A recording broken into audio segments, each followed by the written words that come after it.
Hey, live streamers, what's happening? For some reason, my internet went down. Not sure why, but we're back up and running. Hopefully, you're listening to this. We're just going to do a redo of hour number 2 for your Wednesday show. Hour number 2 of your Ben Joravsky show for Wednesday, September 30th starts now.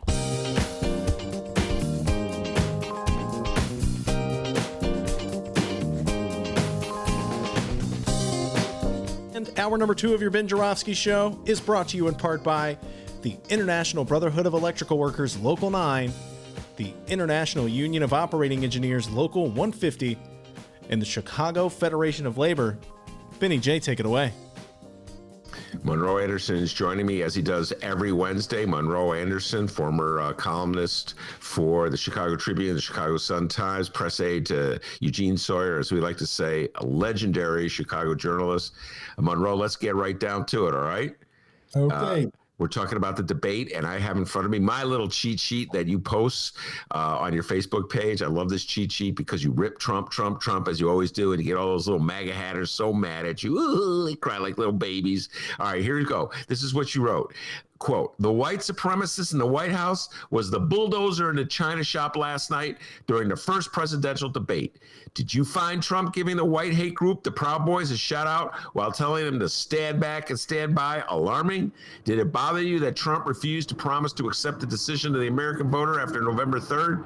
Did Trump's repeatedly talking over Biden bother you? Considering that Trump was all bluster, lies, and insults, should the former vice president agree to a second debate? Ben Joravsky and I will discuss these questions and Trump as a federal income tax. Every time I get to that part of the Facebook thing, I crack up, Monroe, because that's like that Trump cheating on his taxes, which was the big news on Sunday and Monday and Tuesday, is now already shoved to the back burners because he's such a freaking lunatic. And he was on full display last night, Monroe. I cannot believe that the American people are going to reelect this clown, to quote Joe Biden. They are. And he knows it. This is why he's acting crazier than usual. He knows he has about as much a chance of getting reelected president as you or I do. Yeah, well, we're not running. Yeah. All right, I want to get right down to the white supremacy part of the debate, because it's the part you were just telling me that Trump is already, the spin is starting. Already the lies are coming from Donald John Trump about this one, trying to extricate himself from who he really is. So, Dennis, are you there? Can you play the white supremacist part? This is from last night's debate. But are you willing tonight to condemn white supremacists and militia groups and to say that they need to stand down and not add to the violence in a number of these cities, as we saw in Kenosha and as we've seen in Portland? Sure, are you I'm prepared willing to do specifically that, but do it? Well, go ahead, sir. I would say almost everything I see is from the left wing, not from the right wing. So what are you saying? I'm willing to do anything. I want to see peace. Then do it, sir. Say it. Do it. Say it. Do you want to call him? What do you want to call them? Give me a name. Give me a white name. Supremacists and who would white you like me to condemn? White supremacists and right Proud Boys. Stand back and stand by. But I'll tell you what. Somebody's got to do something about Antifa and the left, because this is not a right-wing problem. This is a left-wing. This is a left-wing problem. White supremacist. All right, there we go. That was from last night's debate. And Monroe, let me give a little shout out to Sleepy Joe. I mean, he's been bashed a lot by a lot of people, a lot of lefties. He wasn't forceful. I wish, watching that debate last night, I really wish that Elizabeth Warren was on stage, because I think she would have gone after Trump a lot harder. But I think Sleepy Joe set him up. If you listen to that tape, Chris Wallace put that question to a sort of vague general question, and Trump's like, well, give me something specific. And so, oh boy, Biden, right on cue, Proud Boys. Something very specific out there in the streets of Portland, Oregon, right? Fighting the hippies. So what do you think about Trump's response, Monroe? Trump's on their side. He's one of them. So they've been trying to get him literally to put the two words white supremacist together and to say that he's opposed to it. And he refuses to do it. He had a press conference, one of his helicopter press conferences, 42 minutes ago. and he refused to do it. He did say that the Proud Boys should stand down, but that was as far as he would go. He would not. He said that at his just latest press conference. Yes. Yes. But he wouldn't say they were white supremacists. He and I was half looking at it because I was dialing into you guys, hooking up with you guys, and it was on at the same time, literally. But these are his peeps. They're white supremacists. He's a white supremacist. And so he does not want to say anything ill of them, just like he doesn't say anything ill of Putin. There's this very privileged group of haters and crooks and corrupt people that he has no ill will about. He won't say anything. He'll badmouth our allies. He's badmouthed the Pope. But these people, no. Well, in the aftermath, there's always there's a presidential debate, and everybody absorbs the debate. Right. And then like within 24 hours, if there's a takeaway from the debate, if there's like something that's remembered from the debate, that becomes the headline of that debate, or we just move on if nothing. And obviously the white supremacist has become the headline. So now this is a problem for the Republican Party, who they realize they cannot credibly reach over to the other side, which is like non-racist, or at least not openly racist America, if they're embracing racist organizations. So Tim Scott, he really gets to me, Monroe. Senator Tim Scott. No, he's your African American. I did not say that. Monroe Anderson said that. No, actually, Donald Trump said it. Donald Trump said that, yeah. Tim Scott, because I get his emails. He's such a phony, Monroe. I get his emails. That's the only reason I know about the guy. He's a Republican senator from the state of South Carolina. He's always crying. Like the left is so mean to me. They call me a token and Uncle Tom. They're so mean to me. Meanwhile, Trump is embracing the Proud Boys. Right. So anyway, Tim Scott, he set out today. They always drag him out to well, what do you think? The party you're in, is it a racist party? And he goes, what did he say? He goes, the president misspoke. He should correct it. Right. All right. So do you think Donald John Trump misspoke? He didn't misspeak. He hasn't corrected it. Well, I guess the stand down versus the stand back and stand by is a correction of score. Instead of like stand back and watch right now and be on the standby for when we got to go out in the streets and attack because I lost the election, and we can start some bloodshed at the revolution. So now he's saying stand down. Now, military, Trump is not big on military stuff except when he's pretending to like them. But stand down in the military means that you put your weapons down for right now. You don't aim them at anybody, but you don't give them up. Yeah. So stand down and stand back are not any different. Yeah, and then when he added last night, he very clearly added. See, he picked up on the words that Chris Wallace gave him, stand back. And he said that. Chris Wallace said stand back. And then he said, and stand by. Right. And stand by means, just like you said, get ready to go back into battle. Right. So he made clear exactly what. The thing is, one of the things he's also done is he's called for his followers to go to the polling booth to watch out to make sure nobody's stealing the vote. That's going to be voter intimidation. That's what that's planned to do. Oh, absolutely. That was part of it in the debate last night. There were so many. Every time Donald Trump talks, there's a good chance he's going to lie because he says whatever he has to say at any given moment to make whatever point he wants to make, whether it bears any relationship to reality. So all of a sudden, out of nowhere, he invented a situation that allegedly took place in Philadelphia, where his innocent porters were being poll watchers.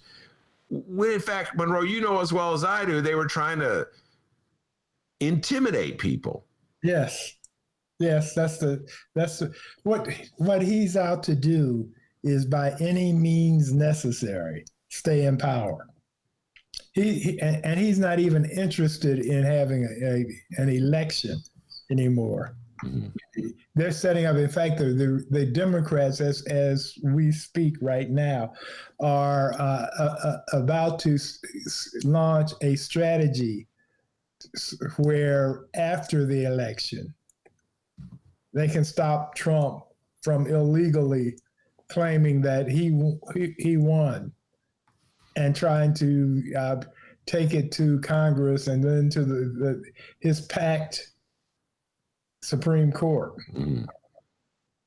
I mean, he's going to fight this to the death. We're going to be in this for 6 more months. Well, unless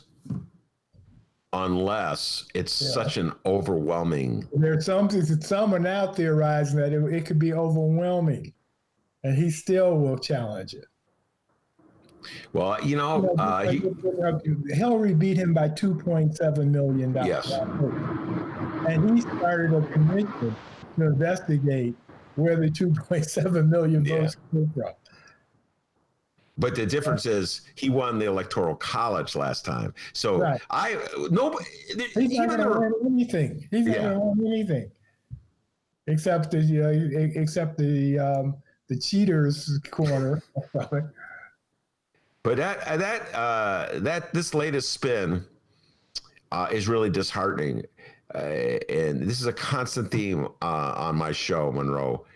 That at some point, the Republican Party has to be accountable for the behavior of the man they support. And that will be November 3rd. They will be. Most of their senators are going to lose. It's going to get real bad. I've been telling you this, and it's going to happen. When I first told you this, of course, you were skeptical. Yeah, I was skeptical. I was skeptical. I'm basing this on Trump and his craziness. And it's going to, and as I predicted, it's going to get worse as the closer we got to the election, and the more he was sliding down in the polls. And we have 34 more days to go. And so by the time we get to day 34, he's going to be bouncing off the walls. Yeah. By the way, and the voters are seeing this and will be seeing it. And even those who like the stuff he's done, it gets harder and harder for them to say, well, I'm with that guy. Well, listen, I say this all the time. He's got his hardcore cult following. They're in a cult. I read their comments on your Facebook page. You engage them, and they're cultists. That's all they are. They've sworn their allegiance to him, and I've never seen anything like it in politics. Oh yeah. No, yesterday on my wall, I wrote that if he told them to get on a plane and go to Guyana, they pay for their own airfare, fly there, and then go down a tall glass of Flavor 8 as soon as they got off the plane. All right, let's get back to the debate last night. The big takeaway will be the white supremacy line, and Trump is now trying to distance himself a little bit from the. Really good, Ben, that they're taking away from this. What is when Biden said to him, "It is what it is, and you are who you are." Yeah. That was a great line. I'm like, shut up, man. Kind of like that one too. Yeah. Well, did he say "shut up, clown" too, or did he? I don't know if he said "shut up, clown." I think he said "shut up." He called him a clown twice because I took notice of that.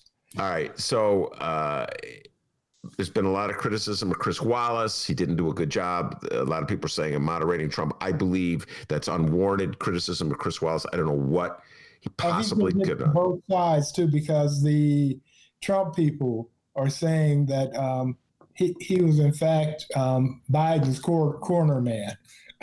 Yeah. See, that's the thing. I said this already. They are the biggest crybabies. I've been watching the NBA playoff games since I've been in the bubble.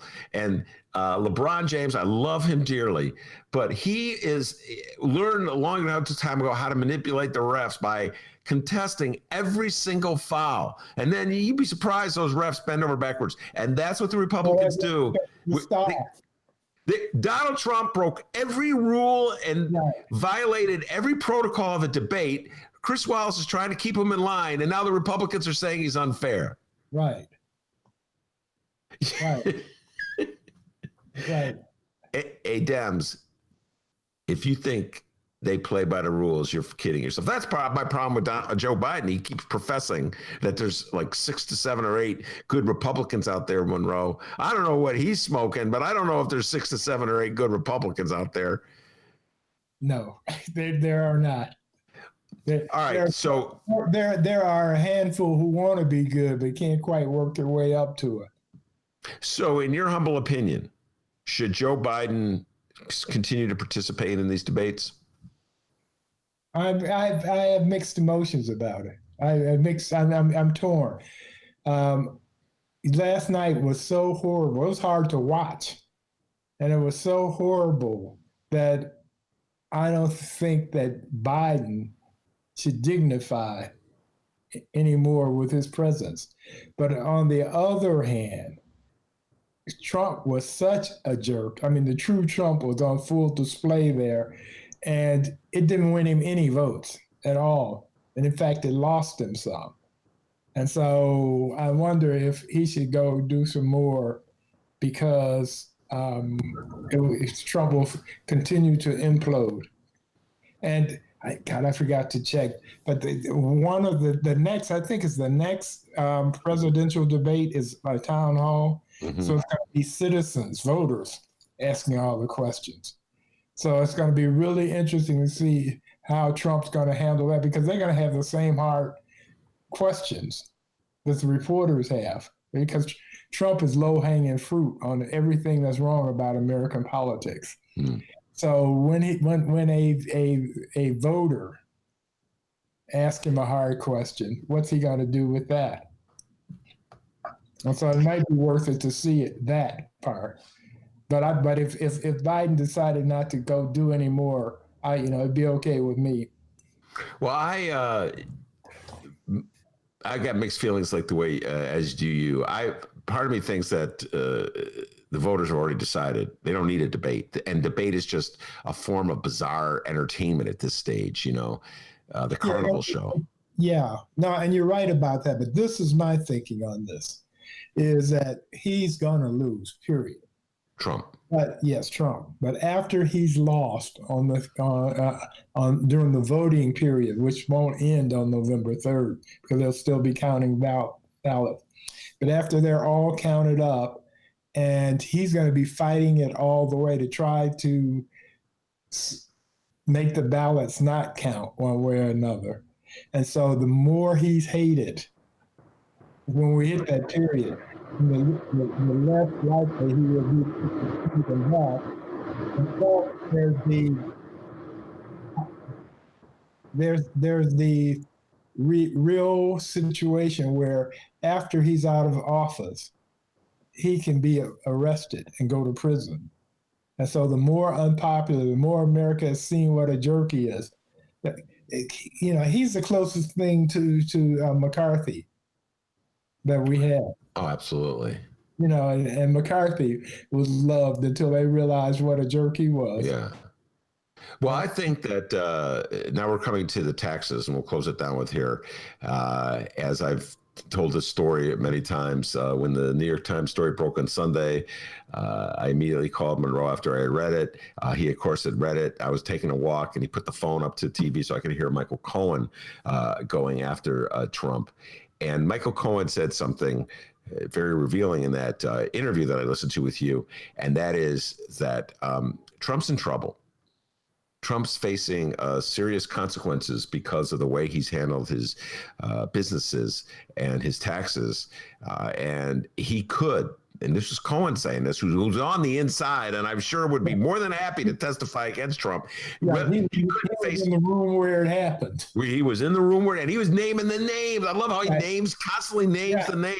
Exactly. It's like accountants and lawyers. I know who you are. And so while he's promoting his book, it's brilliant, Michael Cohen.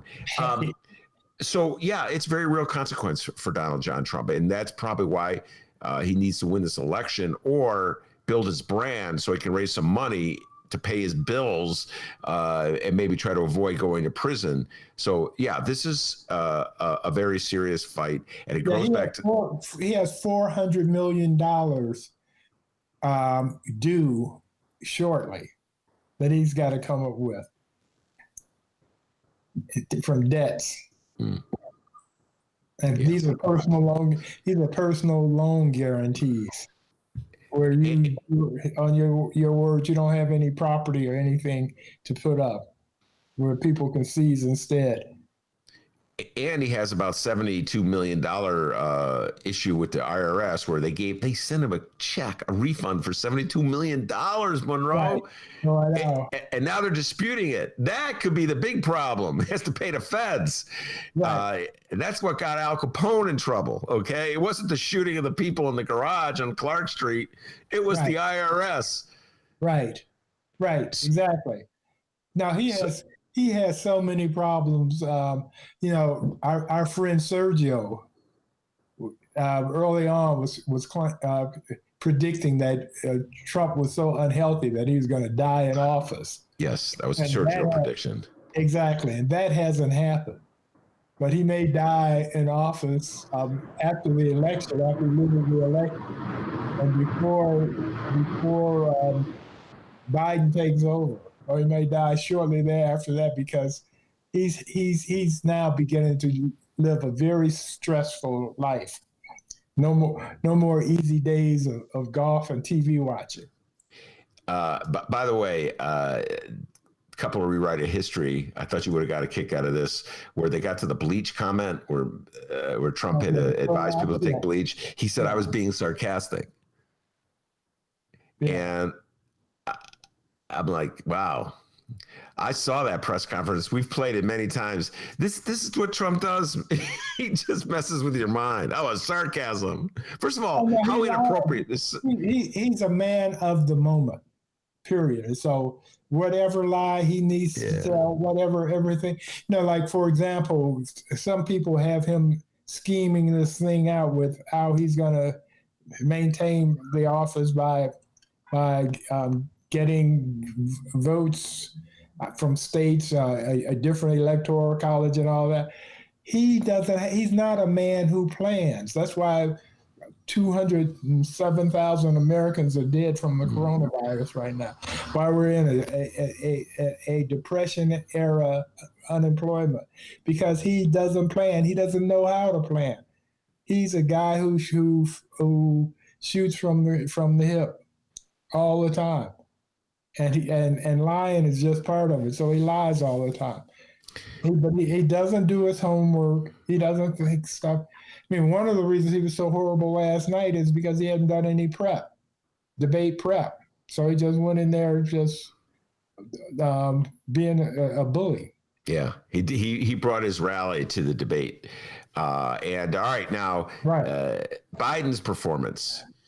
I'll be addressing this in greater detail with Atibu Buchanan in an interview that drops at 7. But how would you rate Biden's performance?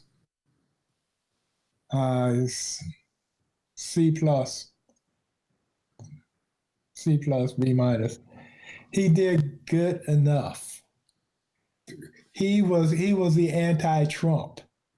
The thing is, there were some shots he could have taken, and I'm not so sure if it's because he's not that combative or he's not that quick on his feet. I'm not sure, or both. But there were some shots he could have taken at me. Trump, for example, Trump was going on about the forest fires and how there should be maintenance on it, and basically blaming California, not the climate change, but California for not taking good care of the forest. And and Biden should know this. The truth of the matter is, California owns 3% of the forest in California. 40% is private, under private ownership, i.e., timberland people, timber cutters, and people like that. And 54% is owned by the federal government. And who is in charge of the federal? Well, take that back. Who is supposed to be in charge? Donald John. Exactly. Who is not responsible for anything unless it's good. Now he can make it up. Other than that, it's not his responsibility. He's an incredible person. Yeah. Well, I was hoping that Joe Biden would have hit harder on the tax. I thought Trump got off easy on the tax issue. They quickly went from Donald Trump only paying $750 a year tops in that year. I mean, a lot of years he played zero. Over the conversation again, it comes up, and then Trump starts yelling about how he's paid millions of dollars. I mean, lying. Yeah. Lying, yelling, or yelling, lying, or whatever. But about how he's paid millions of dollars, and he handed out a report, and it showed that he paid a lot of money in taxes, which was a lie. And Wallace said, "Well, why don't you show us your taxes?" And then he fell back on to this lie about how he'd show it to us when the audit was over. Yeah. Well, I do believe the next debate will happen. It'll be Mike Pence and Kamala Harris. Mike Pence is a little more of a rules-abiding politician, so I think that will be a relatively straightforward debate where the Republican follows the rules, but then all bets are off with the next ones to come, Monroe. All bets are off with Donald Trump. He made it clear he's not following anybody's rules as he goes. He is a cornered animal. He knows that he is going to lose. The polls get worse day by day. In the blue wall states, he's losing by nearly double digits. I mean, it's way beyond the margin of error. So he's losing. Some of the other battleground states that he won easily against Hillary, he's losing. He's losing the popular vote. I mean, he's losing. It's obvious that he's going to lose, and so he's going on a scorched earth move right now.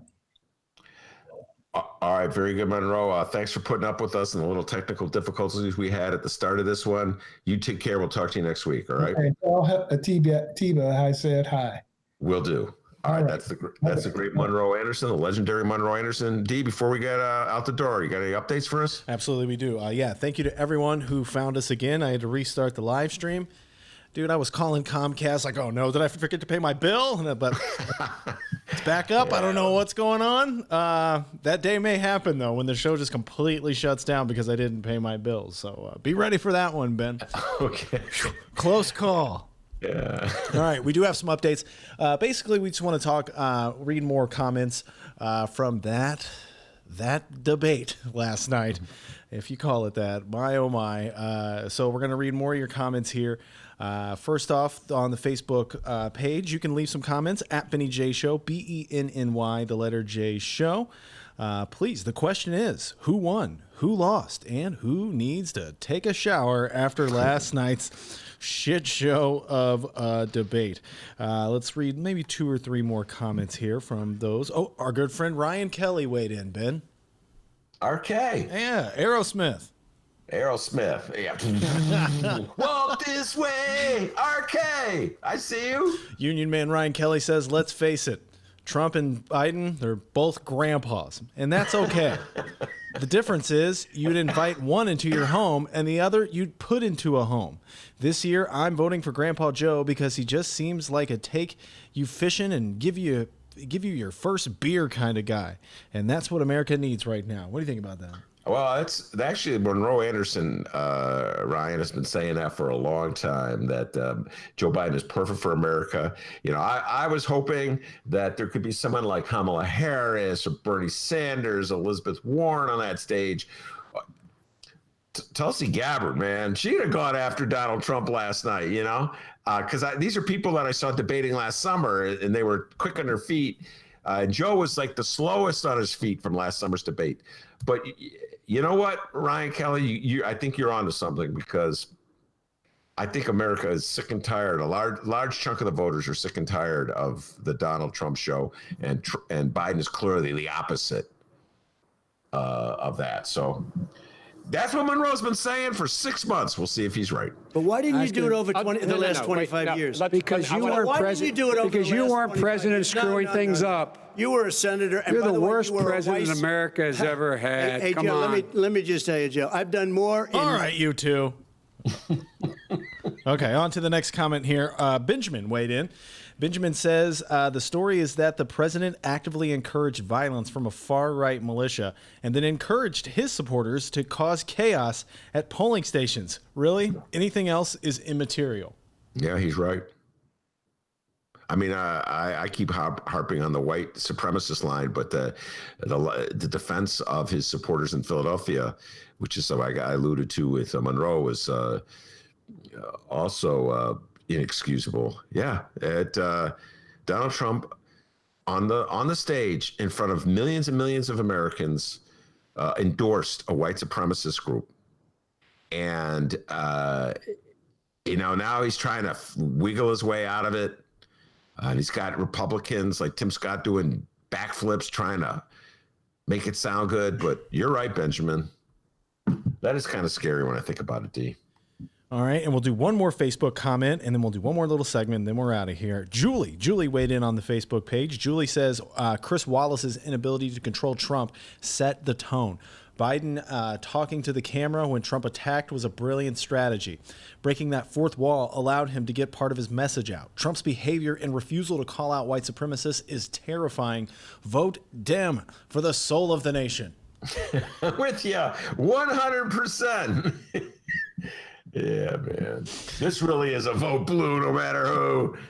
Guys, if you don't see that, you got your eyes closed. All right. And for those who were wondering what our Chicago mayor thought about last night's debate, well, we have her responses as well. Good afternoon, everyone. Oh, hey, good afternoon, Mayor. Hi. Yes, Chicago Mayor Lori Lightfoot on her personal page put out quite a few tweets during last night's debate. And, well, we're going to read them if my internet will cooperate with me. So Ben actually showed me these tweets from Mayor Lightfoot. Ben, what were your thoughts on those? I got a kick out of them, and this is the part of Mayor Lori Lightfoot that I think goes over well with Chicago voters. She's virulently anti-Trump. And I always point this out when I talk about the Fraternal Order of Police and their decision to go all in with Donald Trump. The city will probably go 85 to 90% against Trump in this next election. And that's trending. That's generally what the turnout is for Democratic presidential candidates. And so Lori Lightfoot knows that. So, somebody may not like her because she closed down the lake too early, or somebody may not like her because, she's always fighting with lefties, or she won't impose a tax on the well-to-do, a LaSalle Street tax. But she throws out those Trump tweets. Right. She gets into fights with Trump. Yeah, you give him hell, Lori Lightfoot. It's a very smart PR move. Like, rather than sit here and argue with people who live here, like hipsters in Logan Square, like people like this guy. I've seen a whole lot of catfish, some turtles. No gators yet, though. Rather than arguing with them about like housing and police and stuff like that, she's just gonna go, "Hey, wait a minute! Everybody in Chicago hates Trump. Yeah, Trump sucks." Yeah. All right, so we have her thoughts on last night's debate. I'm going to read a few of her tweets. These are actually pretty good here. All right, let's see. Lightfoot, our first one says, tonight we saw the clearest contrast in our nation's history between two candidates for president. Joe Biden is focused on working families, small businesses, healthcare, and getting our nation through the pandemic. Donald Trump is focused, as always, on himself. Burn! Yeah. All right. That's pretty good. She also said here, Joe Biden will make our economy work for regular Americans, push for real social justice, and support our nation's great cities, and he'll do it with dignity and respect. Then we have here, Trump has made a mess of everything he's touched in his life, and governing has unfortunately been added to his long list of failures. Double burn! And finally, she says here, at real Donald Trump, keep Chicago out of your lying mouth. Yes, that's a triple burn. Yeah, and I'll close by saying this. I'm with you 100% on that, Lori Lightfoot. Add to the list of offensive things that Donald Trump said. This whole riff he went on about cities run by Democratic mayors, and he talks about the crime rates and talks about the violence. This is happening on his watch. He acts as like these are nations, these are separate nations from the country he rules. He acts like he's observing something that's going on across the ocean. Chicago is in the state of Illinois, which is in the United States of America, and you're the president of the United States of America, and you haven't done jack. It's set to try to exacerbate the struggles we have in our city for your political advantage. You haven't done anything. When you were running for president back in 2016, you said, I can stop it like that. 1 day, 2 days, I forget how many days. Well, you've been in office for almost 4 years. You haven't done a thing except for use us and take advantage of us and exploit us and try to manipulate our challenges and problems and violence to your advantage. You're a disgrace. And when you do that, as somebody who lives in Chicago, it really makes me upset because you have the power. You want to hire more police? You can give us more money to hire more police. Have more mental health therapy? You can give us more money to have mental health therapy. Have smaller classes in our schools? You give us more money to have more teachers. You want to crack down, be tougher on people? You know, you could crack down and try to enforce gun laws. You don't do anything. You just use Chicago's violence as a tool to whip up your base and try to demoralize your opposition. So I'm with Lori Lightfoot. I can't say this about a lot of things that Lori Lightfoot's done, but on this one, I'm with her 100%, D. Oh, and the former mayor has weighed in with his thoughts on last night's debate. I just biked around Lake Michigan. Oh, let's not talk about him, okay? I was feeling pretty good supporting the current mayor, and you had to bring up Rahm. Wait, how many miles did he bike again? Nearly 1,000 miles. That's right. Oh, that's good. And he was, I'm really happy to hear. Did you talk to anybody, Rahm? Oh, you don't have that one. Okay. I talked about healthcare. No one cared about healthcare. I talked to this random hipster. He said something like, I've seen a whole lot of catfish, some turtles. No gators yet, though. All right, everybody, that's our show. Follow us on social media at Benny J Show, BENNY, the letter J Show. Send us an email, bennyjshow@gmail.com, and you can call us 708-658-4788. That number again, 708-658-4788. We're not going to answer, but leave your name and where you're from, and we will more than likely play your message on the program. And once again, thank you to everybody for hanging tight and with us. People who downloaded, we had a little technical difficulty, and if I wouldn't have brought it up, you wouldn't have even known. How about that, huh? That little bit of honesty got us nowhere. I want to thank Monroe Anderson for doing an outstanding job, as he always does every Wednesday. And, of course, I want to thank the man, the myth, the legend, who kept his cool and calm during that traumatic moment when sort we had of the break. You know, as Joe Biden and Monroe Anderson will tell you, back home and only, call him Dr. D. Give yourself a raise, take it out of petty cash. See you tomorrow, everybody.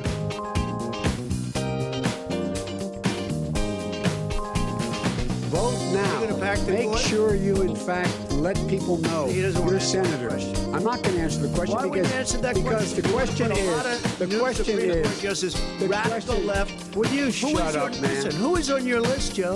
This Who's is on your so list? right. Gentlemen, I think This we've is ended so this. He's going to pack the court. We have He's ended. not going to give a list. We have ended this segment.